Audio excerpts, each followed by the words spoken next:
Hello student, कैसे हैं आप? आई होप आप सभी अच्छे होंगे। प्यारे बच्चों, आज हम करेंगे कक्षा 4 की हिंदी के पाठ 14 को। इस पाठ का नाम है बच्चों नीति के दोहे। तो इस वीडियो में हम इस पाठ को अच्छे से समझ लेंगे और इसके बाद फिर इस वीडियो के प्रश्नोत्तर व अभ्यास प्रश्नों को करेंगे। तो बच्चों देख लेते हैं इस पाठ में क्या दिया है। जैसे कि हमें इस पाठ से क्या क्या सीखने को मिलेगा। दोहों का सस्वर वाचन, मतलब दोहों को किस तरीके से पढ़ा जाता है वो हम सीखेंगे। दोहों का मूल भाव ग्रहण करना, उनका मूल भाव सीखेंगे कि दोहा लिखने के पीछे जो अर्थ है, जो मेन अर्थ है वो क्या है।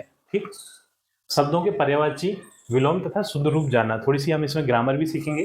तत्सम और एवं तद्भव शब्दों की समझ। ठीक है, तत्सम शब्द क्या होते हैं और तद्भव शब्द क्या होते हैं, ये सारी चीजें हम इस पाठ से सीख लेंगे। तो देख लेते हैं बच्चों, ये जो दोहे दिए हैं, पहले जो दो दोहे दिए हैं वो तुलसीदास जी के हैं। ठीक, तो यहाँ पे दिया है आवत ही हर्षे नहीं, नैनन नहीं सने, तुलसी तहा न जाइए कंचन बरसे में। तो इस दोहे में बच्चों तुलसीदास जी ने कहा है आवत ही हर्षे नहीं, मतलब किसी के आने पर उस व्यक्ति के हृदय में हर्ष नहीं होता, यानी प्रसन्नता नहीं होती। जिस तरीके से हम किसी के घर पर जा रहे हैं मेहमान बनकर, तो जो हमारा मेजबान है, अगर हम उसके घर पर जा रहे हैं मेजबान के यहाँ, तो उसके हृदय में अगर हमारे आने से प्रसन्नता नहीं होती, हर्ष नहीं होता, प्रसन्नता नहीं होती। जैसे कि हम है ना अपने दोस्त के घर पर गए, अब दोस्त को हमारे आने से प्रसन्नता नहीं हुई। ठीक, नैनन नहीं सने, और उसकी आंखों में हमारे प्रति प्रेम नहीं दिखा। सने, नैनन का अर्थ होता है यहाँ आंखें, नहीं मतलब नहीं है, और सने मतलब प्रेम या फिर प्यार। उसकी आंखों में हमारे प्रति कोई प्यार नहीं है। तुलसी तहा ना जाइए, हे तुलसीदास वहां हमें नहीं जाना चाहिए। तुलसी तहा ना जाइए कंचन बरसे में, चाहे उसके यहाँ सोने की बारिश ही क्यों ना हो रही हो। यानी इस दोहे का अर्थ यह है बच्चों कि हमें ऐसे व्यक्ति के घर पर बिल्कुल नहीं जाना चाहिए जिसको हमें देखकर प्रसन्नता नहीं होती और उसकी आंखों में हमारे लिए कोई प्रेम नहीं है, यानी वो हमें कोई इज्जत या फिर रिस्पेक्ट नहीं दे रहा। तो ऐसे व्यक्ति के यहाँ पर हमें बिल्कुल नहीं जाना चाहिए, चाहे उसके यहाँ कितनी भी सोने की बरसात हो। तो सोने की बारिश होने का मतलब ये है, चाहे वो कितना भी अमीर क्यों ना बना रहे, भले ही हमें ना ऐसे गरीब दोस्त के यहाँ चले जाएंगे जो हमें इज्जत देता है, उसे देखकर हमें देखकर उसके मन में प्रसन्नता होती है और उस हमें हमारे प्रति उसके मन में प्रेम उमड़ता है। ऐसे गरीब दोस्त के यहाँ हम चले जाएंगे, लेकिन ऐसे व्यक्ति के यहाँ नहीं जाएंगे, भले ही वो कितना भी अमीर क्यों ना बना हो, जिसको हमें देख के ना तो प्रसन्नता होती है, ना ही हमारे प्रति कोई उसे प्रेम है। तो उस व्यक्ति के यहाँ हम बिल्कुल नहीं जाएंगे। जो दूसरा है बच्चों वो है तुलसी संत सुअम्ब तरु, फूले फरई पर हेत, इत्ते ये पाहन हनत, उत्ते वे फल देत।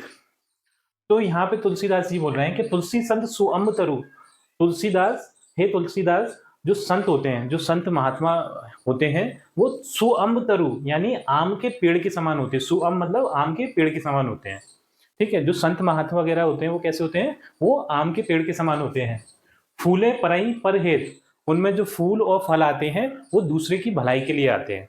मतलब वो जो भी अच्छे काम करते हैं वो दूसरों की भलाई के लिए करते हैं, अपने स्वार्थ के लिए कुछ भी नहीं करते, जो संत और महात्मा लोग होते हैं। अब देख लो, उन्होंने एक उदाहरण भी दिया है, इतने ये पाहन हनत, चाहे आम के पेड़ में कितने भी पत्थर पड़े हैं, ठीक है, इतने ये पाहन हनत, मतलब पाहन का अर्थ होता है बच्चों पत्थर। चाहे हम है ना आम के पेड़ में कितने भी पत्थर क्यों ना मारें, उतने वे फल देत, और जितने भी हम पत्थर मारेंगे उतने ही वो हमें फल देंगे। ठीक है, तो जो साधु संत वगैरह होते हैं बच्चों, वो एक आम के वृक्ष के समान होते हैं।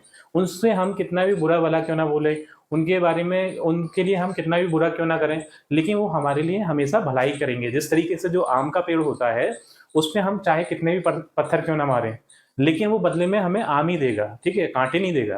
ठीक, तो ये तुलसीदास जी के दोहे हो जाते हैं बच्चों। अब हैं ये आगे कबीरदास जी के दोहे, इन्हें भी देख लेते हैं। 3 दोहे इन्होंने दिए हैं, बहुत अच्छे अच्छे दोहे हैं।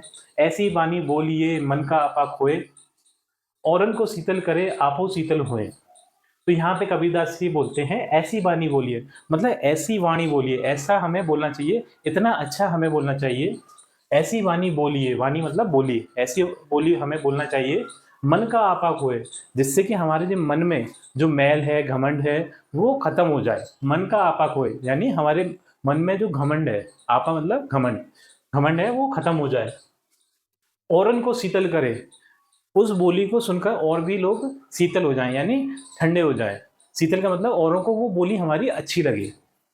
आहों शीतल होएं और हमें भी वो बोली अच्छी लगे। ऐसा होता है ना बच्चों, किसी के सामने हमें ना बहुत अच्छा अच्छा बोल रहे हैं, मीठा बोल रहे हैं, तो उस वाणी को सुनकर कितना भी क्रोधित इंसान क्यों ना हो, वो इंसान एकदम से ठंडा हो जाता है, उसका क्रोध एकदम से शांत हो जाता है।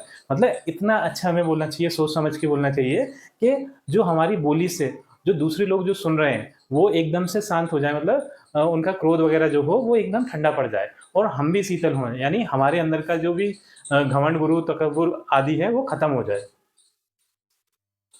अब यहाँ पे जो दूसरा दोहा है इनका, जो तोकू कांटा बुवे ताही बोए तू फूल, तोकू फूल के फूल हैं, बापू हैं त्रिशूल। यहाँ पे जो तोकू कांटा बुवे, मतलब जो तुम्हारे लिए कोई कांटा बो रहा है, तुम्हारे रास्ते में कोई कांटा लगा रहा है, कांटे लगा रहा है, ठीक है। तो यहाँ कांटे से अर्थ है बच्चों कि कोई इंसान तुम्हारे लिए अगर कोई गलत काम कर रहा है, गलत काम करने का अर्थ है तुम्हारे रास्ते में कोई अड़चन पैदा कर रहा है, ठीक है।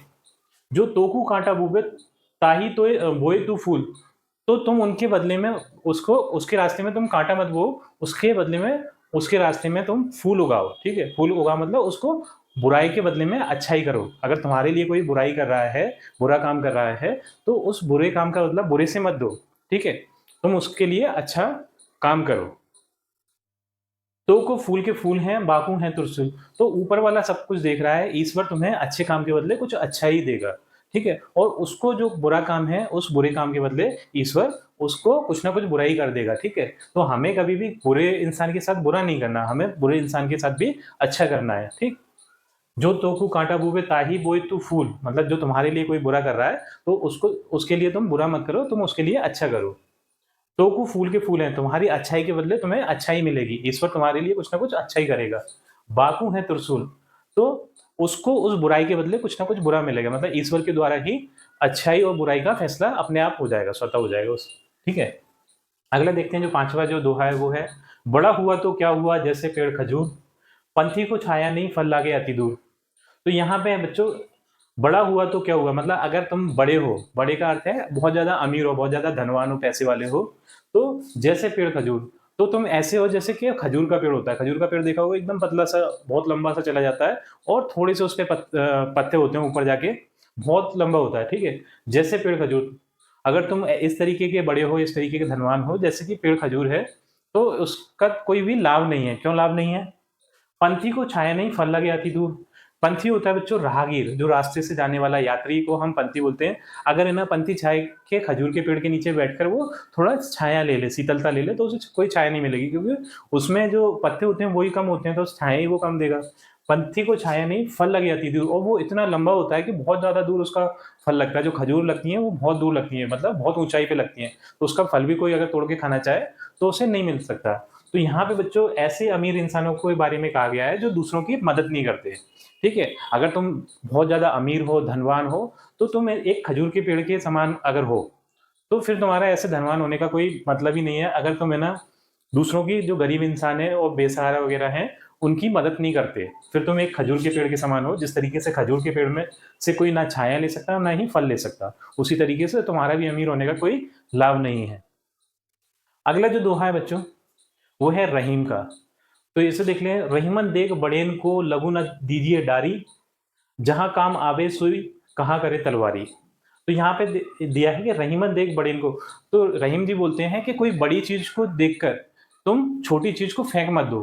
रहीमन देख बड़ेन को लघु न दीज डारी, मतलब छोटी चीज, लघु का मतलब ये है छोटी चीज को तुम फेंक मत दो।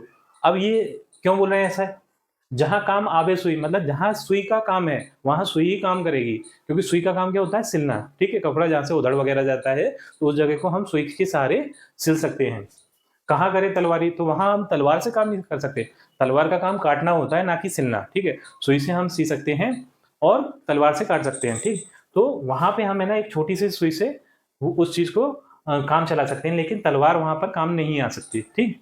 तो यहाँ पे इनका कहने का जो अर्थ है वो ये है कि अगर तुम्हें अमीर दोस्त मिल रहे हैं, धनवान व्यक्तियों से अगर तुम्हारी दोस्ती हो रही है, मित्रता हो रही है, तो जो गरीब दोस्त हैं ऐसा नहीं है कि उन्हें छोड़ दो, ठीक है।